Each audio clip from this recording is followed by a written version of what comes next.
Ladies and gentlemen, one of the best coaches in the St. Louis area, and I'll say the Midwest.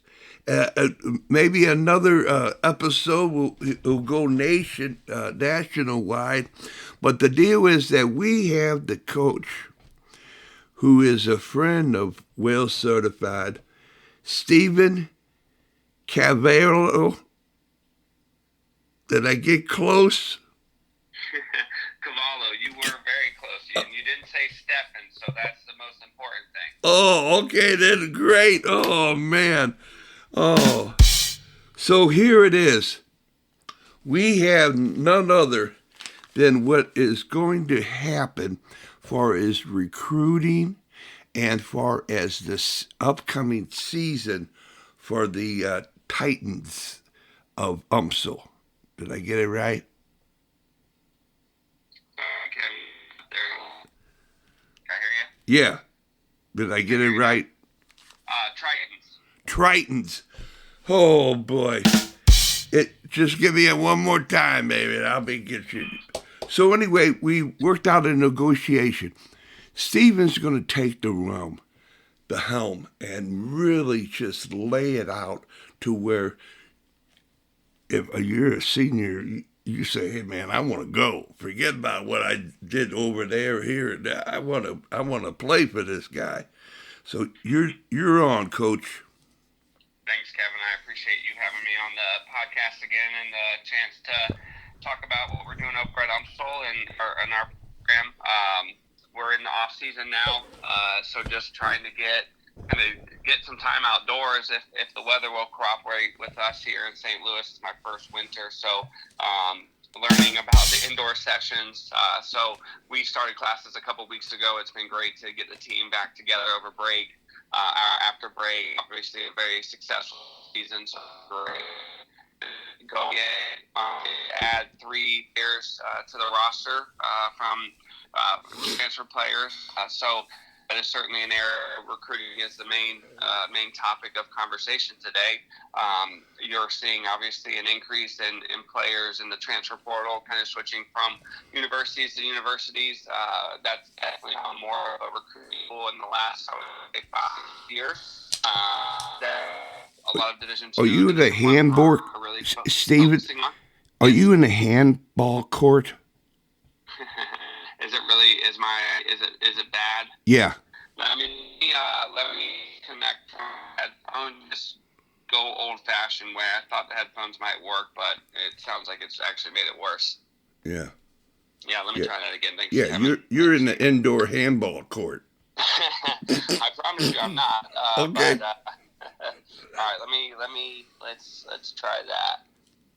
Let's see if this works a little bit better. How's it now? You're like a symphony. You're man, you're a crooner. Okay, good. I don't know if you want me, Kevin, to start over again. No, it'll be fine. Okay. We got a lot of patience here at Wales Certified. Yes, that's good. So as I was saying, we've strengthened the roster. We graduated 7 seniors, so trying to strengthen the roster with mid-semester transfers.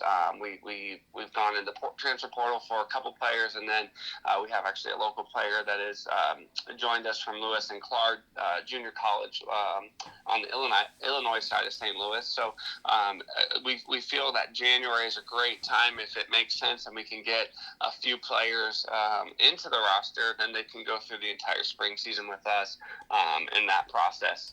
So we're excited with that and getting going again. In terms of where things are at recruiting-wise, we are still looking at high school seniors, high school juniors. Those are kind of the 2 main areas that our program is focused on. I think a lot of Division IIs are probably focused in those same areas. Having coached at Division I level, you see maybe a little bit more of the sophomores and juniors being recruited. However, the NCAA did pass a bylaw a few seasons ago that Division I schools cannot recruit 8th graders, 9th graders, even 10th graders. You're not allowed to make contact until June 15th before your junior year. I think the NCAA was trying to put a pause on 8th and ninth graders being recruited across Wow. the board. So yeah, we've done a few local events recently. The Girls Academy had a big event here at the Lou Hughes facility, the former Rams indoor facility. That was a couple weekends ago. There were players from St. Louis, from Kansas City, from Texas, and from Oklahoma. The top players in the region were at that event a few weeks ago, so that was a really good recruiting event.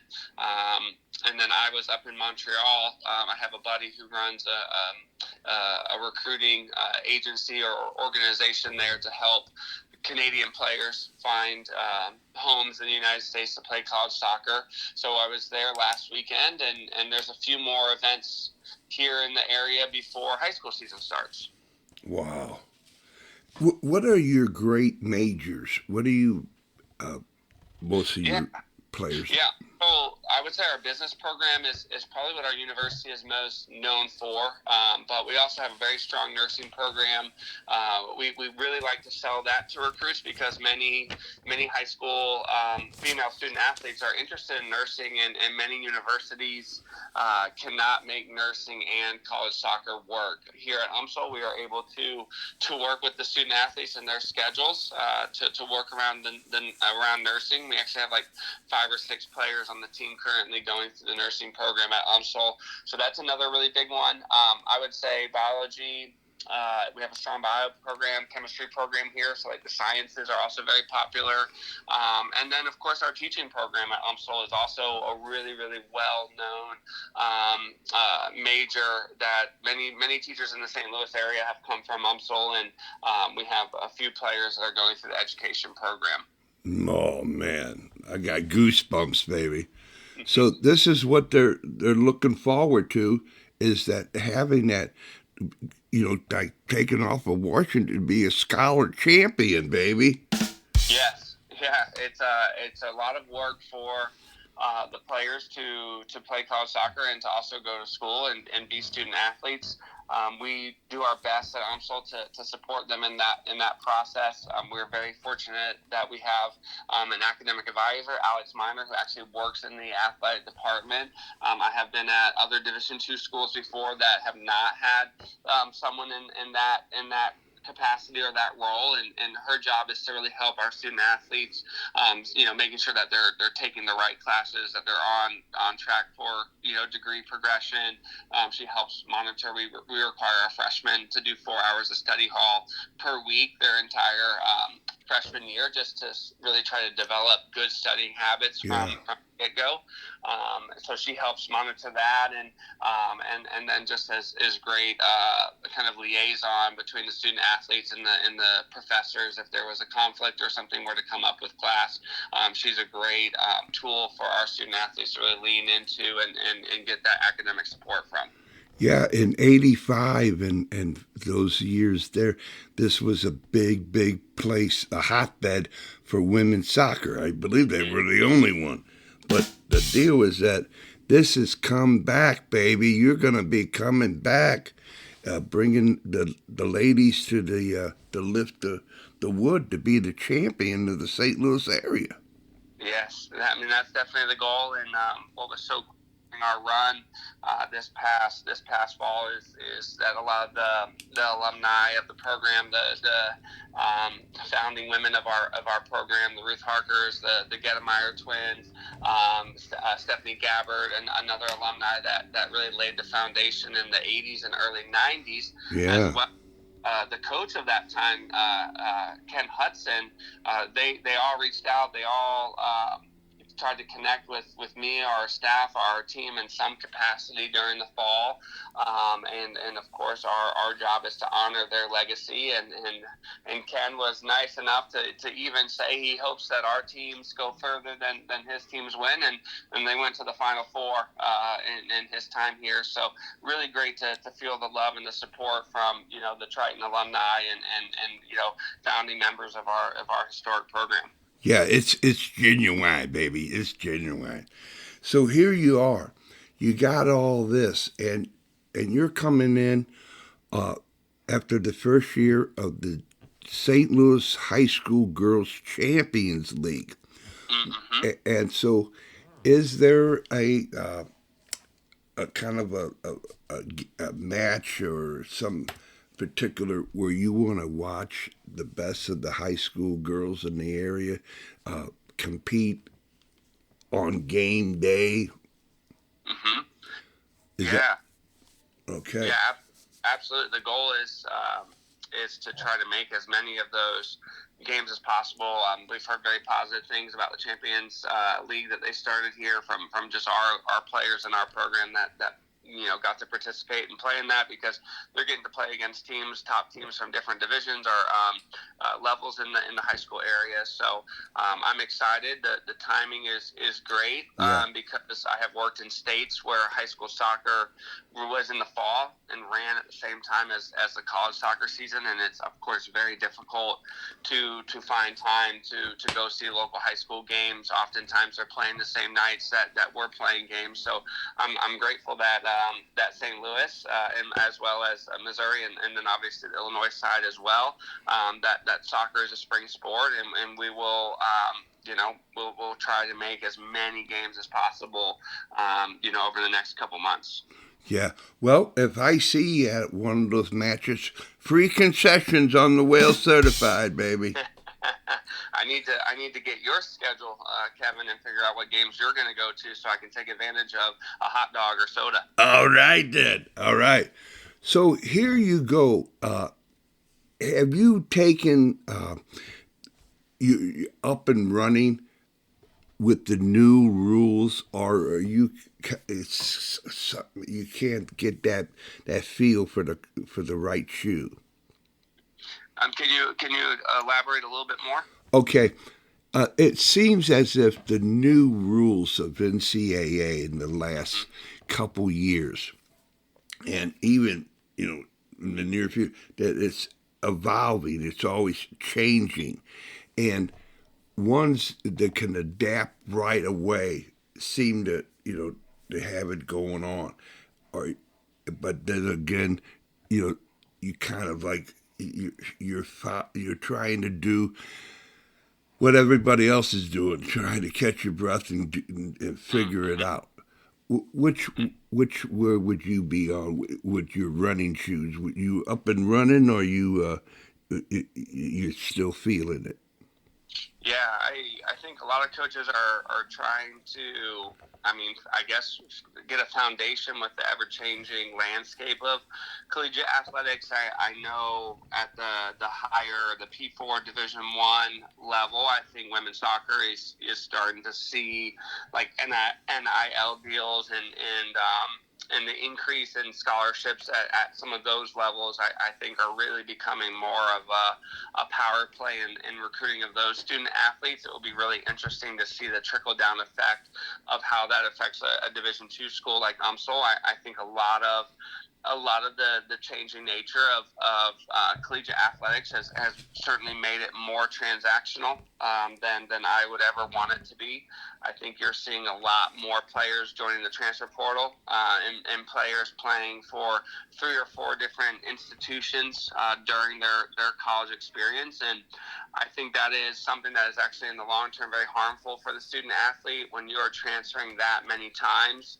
Your degree progression and getting a degree from a certain university is probably the second tier, or the thing that is not the most important thing. And at the end of the day, you need a college degree. The game will eventually stop for you, and you need to have a degree to lean into. So I really have enjoyed Division II because I think it is staying clear of some of the challenges that Division I athletics and coaches are going through. You're seeing a lot of coaches that have coached a long time at that level retiring or getting out of the college game because of how transactional and how difficult it is. And that has affected the Division II schools as well. I think maybe a little bit more on the men's basketball, American football, and basketball, women's basketball side. It hasn't found its way quite yet to women's soccer, and hopefully it won't. I think what I always try to preach outreach to any student athlete and their families that we talk to is that we want the experience at UMSL to be transformational. We don't want it to just be you're here for 4 years and you move on. It's the lessons that you learn here are going to carry on with you for the rest of your life. Learning about values and goal setting and playing and leading with integrity and values, I think, are so rich in our culture and the bigger role that our program has to play in our young student athletes' lives. Man, that was very impressive, Coach. Wait a go. Oh, man, I'm speechless. You got the whale certified speechless. Oh, holy cow, man. Well, it's a custom here at Whale Certified to say, hey, Coach, whatever you want to say to who you ever want to say it to for as long as you want to say it for, this is your chance. Awesome. We have our first camp coming up for high school age players at the end of February, Saturday, February 28th. We have that promoted via our social media, so Twitter, I guess it's called X now, X and Instagram as well as Facebook. So if any student athletes that are looking for a home, whether they're from the St. Louis area or traveling from out of state, we feel like the camp is a great opportunity for you to work with our staff, meet some of our student athletes, kind of get the day in the life of an UMSL women's soccer player. We recognize our program is not going to be for everyone, but we feel like anytime we have an opportunity to bring student athletes to campus, whether it's through a recruiting event like a camp or an on-campus visit, we really try to do our best to showcase who we are and what we're about so that the player and their families, know if they commit to UMSL, this is what they're getting into. So we're hoping to see an uptick in our numbers for the camp over the next few weeks since it's already February, hard to believe. And we'll be hopefully in some warmer weather at the end of this month. So we have that, and then of course, just the high school games as they get going in March. Players can reach us via our emails and send schedules as those get finalized. And our job is to try to go through and create a schedule with the staff to get as many eyes on players as possible. We do enjoy high school soccer and the leadership that it brings to players. So we enjoy that atmosphere and want to be involved with that and want to have a presence in the local high school scene coming up here in the next month. So hopefully we'll get to see some good players and they'll end up wearing a Triton jersey someday soon.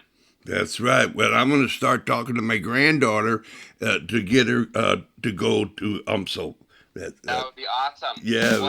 What position does she play, Kevin? She hasn't played it yet. She's 6 years old. Maybe there's a youth camp in the future that she could attend. And yeah, it's called Backyard. It's Backyard with Grandpa. There you go. All right, man. I wanted to say thank you, and I'm just looking forward to UMSL, and you always have a place here for whatever you want to say. And thank you for your time. You were up at Dinsett this morning, and you made time for Whale Certified, and it's forever grateful for you.